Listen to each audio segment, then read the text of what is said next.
Vijay Sethupathi act చేసిన విడుదల part 2 cinema అయితే ఈ వారం రిలీజ్ అయింది. ఇంక ఈ సినిమా అయితే చూసాను మచ్చా. ఈ సినిమా గురించి మాట్లాడాలంటే ఈ సినిమా తెలుగులో ఎంత క్రేజ్ ఉందో తెలియదు, కానీ తమిళ్లో మాత్రం బీభత్సంగా క్రేజ్ ఉంది. ఈ సినిమా తమిళనాడులో బిగ్గెస్ట్ బ్లాక్ బస్టర్ హిట్గా నిలిచింది 2023లో. ఈ సినిమా గురించి మాట్లాడాలంటే డైరెక్టర్ గారికి హ్యాట్సాప్ చెప్పాలి. వెట్రివాన్కి చాలా అంటే ఎంత మెచ్చుకున్నా తక్కువే. ఎందుకంటే ఈ రోజుల్లో ఒక సినిమా హిట్ అవుతే పార్ట్ 2 వస్తాకి 2 ఏళ్ళు 3 ఏళ్ళు 4 ఏళ్ళు అయిపోతుంది. అలాంటిది ఇది తమిళనాడులో సెన్సేషన్ అయింది ఈ విడుదల పార్ట్ 1. అయితే ఈ సినిమాని జస్ట్ 7 మంత్స్లోనే పార్ట్ 2ని డీట్లోకి తీసుకొచ్చారంటే చాలా గ్రేటు. ఇంకా ఈ విడుదల పార్ట్ 2 గురించి మాట్లాడుకుంటే పార్ట్ 1 గురించి మాట్లాడుకోవాలి. పార్ట్ 1 చూడాలైతే ఒకసారి పార్ట్ 1 చూసి పార్ట్ 2 చూస్తే కొంచెం బెటర్గా ఉంటుందని నా ఉద్దేశము.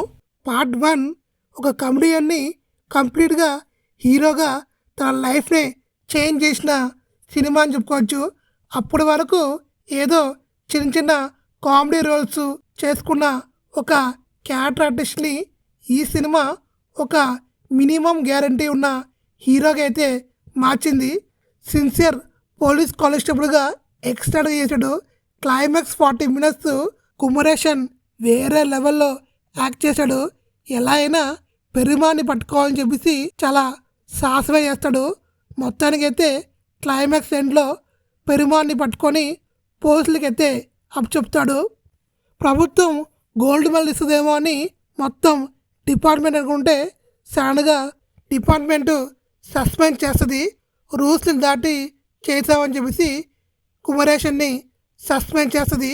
ఇంకా ఈ పార్ట్ 2లో మన కుమరేషన్కి మళ్ళీ జాబ్ ఎలా తిరిగి వచ్చింది, ఇంకా మన పెరిమల్ స్టోరీ ఏంటి, అసలు దేనికోసం పోరాడుతున్నాడు అనేది ఈ పార్ట్ 2లో అయితే ఉండిపోతుంది. పార్ట్ 1 అంతా కుమరేషన్ అయితే అదే మన సురీది అయితే పార్ట్ 2 అంతా మన విజయ్ సేతుపతి అయిన పెరిమాల్దే. విజయ్ సేతుపతి యాక్టింగ్ అయితే వేరే లెవెల్, చెప్పక్కర్లేదు.